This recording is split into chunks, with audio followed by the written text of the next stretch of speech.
पाकिस्तान में कोरोना 24 घंटों में मजीद 38 इंसानी जिंदगियां निकल गया। अमवात 22,108 हो गई।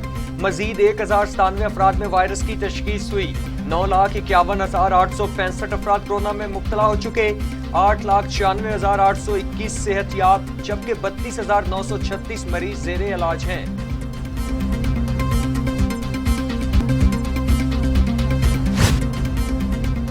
दुनिया भर में कोरोना से हलाकतों की तादाद 39,07,000 हो गई। मरीजों की तादाद 18 करोड़ 3 लाख हो गई। 16 करोड़ 50 लाख मरीज सेहतयाब हो चुके। अमेरिका में 6,18,294, ब्राजील में 5,07,000, भारत में 3,92,014, मैक्सिको में 2,31,847, रूस में 1,30,000, फ्रांस में 1,10,862, बरतानिया में 1,28,000 और सऊदी अरब में 7,716 अमवात।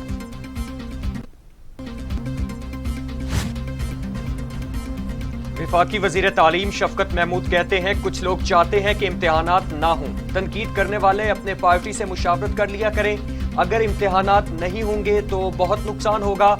10 जुलाई के बाद हर हाल में इम्तिहानात लिए जाएंगे। लाहौर में मीनार पाकिस्तान के करीब मेट्रो बस में आग लग गई। आग लगने पर ड्राइवर ने छलांग लगाकर जान बचाई। बस में आग शॉर्ट के बाइस लगी। बस खाली थी, किसी किस्म का जानी नुकसान नहीं हुआ। फायर ब्रिगेड अमले ने आग पर काबू पा लिया।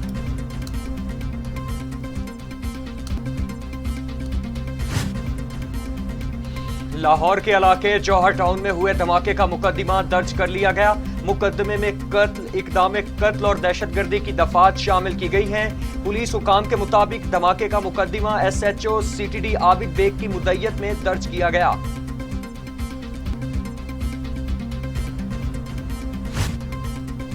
वज़ीर-ए-आज़म इमरान खान की ISI हेडक्वार्टर आमद।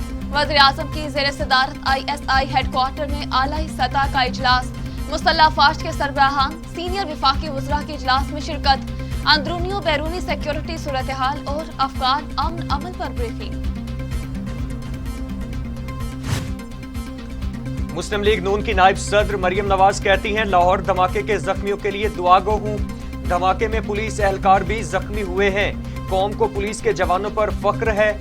वजीर आजम सिलेक्टेड हैं। वोट चोरी करके मुसल्लत किए गए।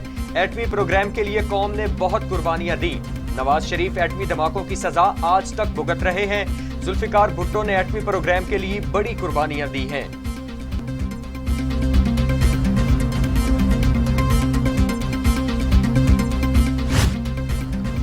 शहबाज शरीफ की लाहौर के इलाके जौहर टाउन में धमाके की शदीद मजम्मत। कहा धमाके में कीमती जानों के ज़िया पर बेहद दुख और अफसोस है। पंजाब के दारुल हुकूमत में ये वाक़या आंखें खोलने के लिए काफी है। अहम कौमी मसाइल को पसे-पुश डालने से काम नहीं चलेगा।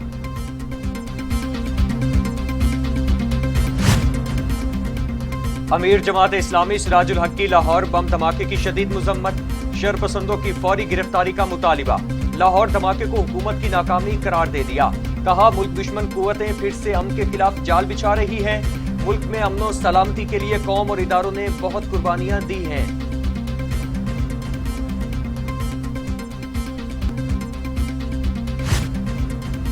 वफाकी वजीर मनसूबाबंदी असद उमर की ज़ेर सदारत काबीना की तवानाई कमेटी का इजलास आज तलब कर लिया गया। कमेटी निजी कंपनी के LNG टर्मिनल की बंदिश से मुतालिक फैसला करेगी। टर्मिनल बंदिश से पावर प्लांट्स को गैस ताख्तुल के बाइस बिजली की लोड शेडिंग बढ़ने का खदशा है।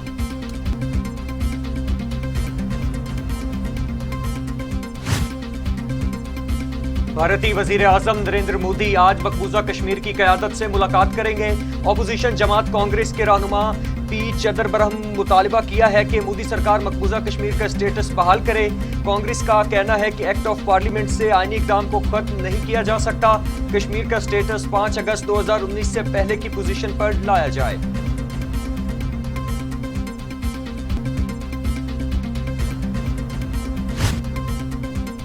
साबिक सदर पाकिस्तान आसिफ अली जरदारी ने लाहौर में डेरे लगा लिए। कहते हैं सिद्ध की पार्टी का ताना देने वालों को जल्द पता लग जाएगा। हम पंजाब में दोबारा उभर कर सामने आएंगे। हम सबको बताएंगे कि पंजाब अब भी हमारा है। پیپلز پارٹی کے چیئرمین بلاول بھٹو زرداری کہتے ہیں افغانستان سے متعلق پاکستان کی پالیسی درست نہیں ہوگی تو ملک میں دہشت گردی کے واقعات میں اضافہ ہوگا۔ آصف زرداری سے ملاقات پرویز الہی کے مشکور ہیں، سب سیاسی جماعتوں کے ساتھ رابطے پر یقین رکھتے ہیں۔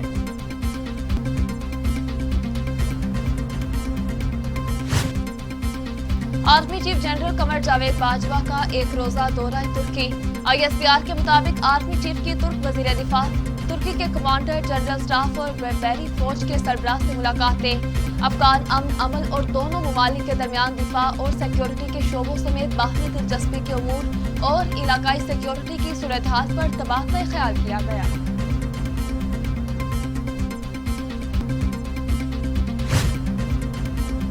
شاہد خاقان عباسی کہتے ہیں کہ کرسی عزت نہیں دیتی، عہدے کو عزت دینی ہوتی ہے۔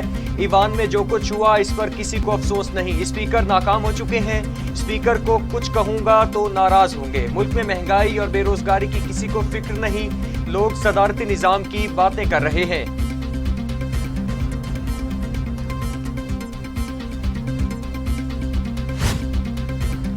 مسلم لیگ نون کے رہنما احسن اقبال کہتے ہیں 3 سال بعد بھی حکومت کے پاس کہانیوں کے سوا کچھ نہیں، ہر معاملے میں ناکام ہو چکے ہیں۔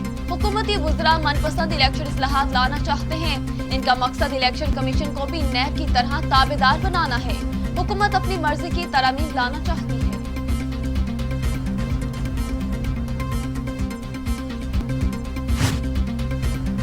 بابر آوان کہتے ہیں بجٹ پر تنقید اس لیے ہو رہی ہے کہ یہ ایلیٹ نہیں غریب کے لیے ہے۔ تاریخی اور کامیاب بجٹ پیش کیا، اپوزیشن لیڈر کو کمر کی تکلیف ہے لیکن ایوان میں 4 گھنٹے کی تقریر کی۔ کیا کمر کی تکلیف میں مبتلا شخص 4 گھنٹے کھڑے ہو کر تقریر کر سکتا ہے؟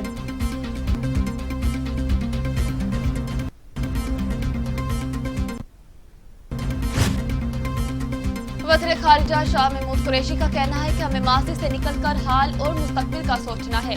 ہم نہیں چاہیں گے افغانستان یا پاکستان کی سرزمین کسی تیسرے ملک کے خلاف استعمال ہو۔ ہم دہشت گردی کی پشت پناہی کرتے ہیں، نہ کریں گے۔ اگر افغانستان میں سول وار ہوتی ہے تو پورا خطہ متاثر ہوگا۔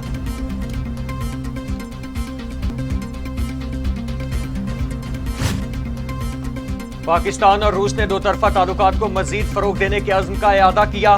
اس عزم کا اظہار قومی سلامتی کے مشیر ڈاکٹر موئد یوسف اور روس کے سلامتی کونسل کے سیکریٹری کے درمیان ملاقات میں کیا گیا۔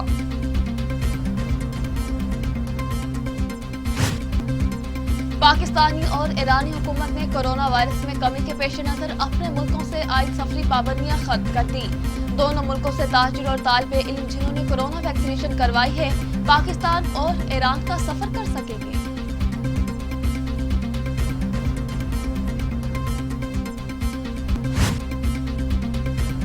نیب ایگزیکٹو بورڈ کے اجلاس میں 1 ریفرنس، 2 انویسٹیگیشنز اور 16 انکوائری کی منظوری دے دی گئی۔ سابق وزیر نثار کھوڑو کے خلاف انویسٹیگیشن کھل گئی۔ بابر غوری کے فرنٹ مین کے خلاف انکوائریاں بھی شروع کر دی گئیں۔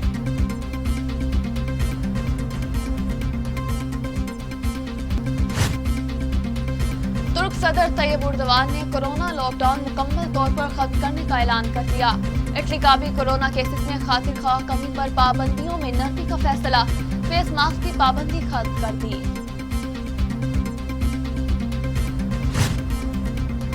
افغان صوبے قندھار میں بس بارودی سرنگ سے ٹکرا گئی۔ حادثے میں 5 شہری جاں بحق، 20 سے زائد زخمی ہوئے جنہیں فوری اسپتال منتقل کیا گیا۔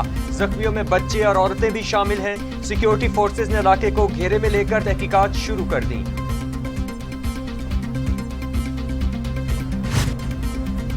اور پاکستان سپر لیگ 6 کا تاج کس کے سر پر سجے گا؟ آج پتہ لگ جائے گا۔ ابوظہبی میں فائنل پشاور زلمی اور ملتان سلطانز کے درمیان کھیلا جائے گا۔ میچ پاکستانی وقت کے مطابق رات 9 بجے شروع ہوگا۔